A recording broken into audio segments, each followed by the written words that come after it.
সুগরেরা, এটার মানে হচ্ছে শুকরের মাংস। তারপর শুকরের মানে যে শুকর, মানে ইংলিশে যাকে পিগ বলা হয়, আই থিঙ্ক এটা তোমরা সবাই জানো। অ্যান্ড এর অর্থ হচ্ছে মাংস, মানে আমাদের চাকমা ভাষায় মাংসকে এরা বলা হয়। তো আজকে রান্না করছি সুগরেরা, মানে শুকরের মাংস, যেটা আমার অনেক প্রিয়। যে খাবারটি আমি খেতে অনেক ভালোবাসি সেটা রান্না করতেও আমি খুবই পছন্দ করি। তো আমি আমার পছন্দ মতো সাইজ করে শুকরের মাংসটা কেটে নিয়েছি। এখন ধুয়ে রান্নার জন্য চুলায় বসিয়ে দিব। প্রথমে তেল গরম করে নিয়েছি, তারপর দিয়েছি পেঁয়াজ কুচিগুলো। পেঁয়াজ কুচিগুলো হালকা ভাজার পরে আমি এক এক করে সব মশলাগুলো অ্যাড করে নিয়েছি। প্রথমে রসুন বাটা, আদা বাটা, জিরা গুঁড়া, লবণ, হলুদ। আর আজকে আমি কাঁচামরিচগুলো বেটে না দিয়ে ফালি করে কেটে দিয়েছি, কারণ আজকে আমি এই মাংসটা হলা করব। বাংলা যেটাকে ভুনা বলা হয়, আমাদের চাকমা ভাষায় সেটাকে হলা বলি আমরা। তো আমি আজকে শুকরের মাংস হলা করব।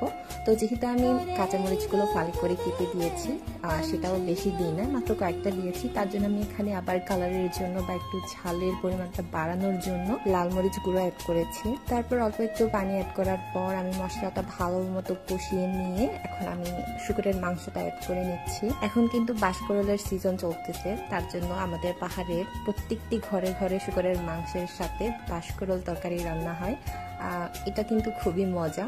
আমার পেজে অলরেডি শুকরের মাংসের সাথে বাঁশকরলের রেসিপি দেওয়া আছে, তো মন চাইলে তোমরা সেখানে দেখে নিতে পারো। বাঁশকরল দিয়ে এই শুকরের মাংসের তরকারিটা কিন্তু আমাদের চাকমাদের ঐতিহ্যবাহী একটি খাবার। আমাদের চাকমা সম্প্রদায়ে যদি এই বাঁশকরলের সিজনে কারোর বিয়ে হয়, সেই বিয়ে বাড়িতে বাঁশকরল দিয়ে শুকরের মাংসের তরকারিটা অবশ্যই থাকবে। আর এই দৃশ্যটা বিশেষ করে গ্রামের মধ্যে বেশি দেখা যায়, যদিও শহরে এগুলো প্রায় বিলুপ্তির পথে। তো কথা বলতে বলতে আমার তরকারিটা অলরেডি ঝোল দেওয়া হয়ে গেছে, আর তোমরা দেখতে পাচ্ছ ঝোলটা অলমোস্ট শুকিয়ে গেছে। এখন আমি এখানে অ্যাড করে নিচ্ছি কয়েকটা রসুনের কুয়ো। এই রসুনের কুয়োগুলো খেতে আমি খুবই পছন্দ করি, বিশেষ করে ভাতের সাথে দোলে দোলে আমার খুবই ভালো লাগে। তো রান্নাটা অলমোস্ট হয়ে গেছে, তার জন্য আমি এখানে অ্যাড করে দিচ্ছি সাবারাং পাতা। এই সাবারাং পাতাগুলো কিন্তু সুগরেরা হলার মেন একটা পার্ট, যেটা আমি মনে করি। এই সাবারাং পাতা ছাড়া এই সুগরেরা হলাটা জাস্ট অসম্পূর্ণ বলে মনে হয় আমার কাছে। তো এটা দেওয়ার পরে আরো অনেকক্ষণ নাড়াচাড়া করতে থাকবো, তাতে আমরা লবণের পরিমাণটা চেখে দেখবো লবণ হয়েছে কিনা। ঝোলটাও একদম শুকিয়ে গেছে, মানে আমাদের তরকারিটা হয়ে গেছে। এখন চুলার আগুন থেকে নামিয়ে নিব, আর গরম গরম ধোয়া ওঠা ভাতের সাথে গরম গরম পরিবেশন করবো। তো সুগরেরা হলা কার কার পছন্দ অবশ্যই কমেন্ট করে জানাবে।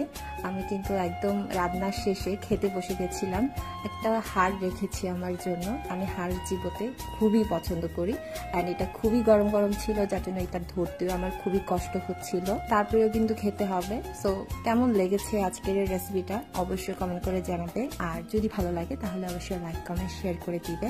অ্যান্ড দেখা হবে নতুন একটি ভিডিওতে নতুন কোনো রেসিপি নিয়ে। সে পর্যন্ত সবাই ভালো থেকো, সুস্থ থেকো, নিরাপদে থেকো। Tata, by.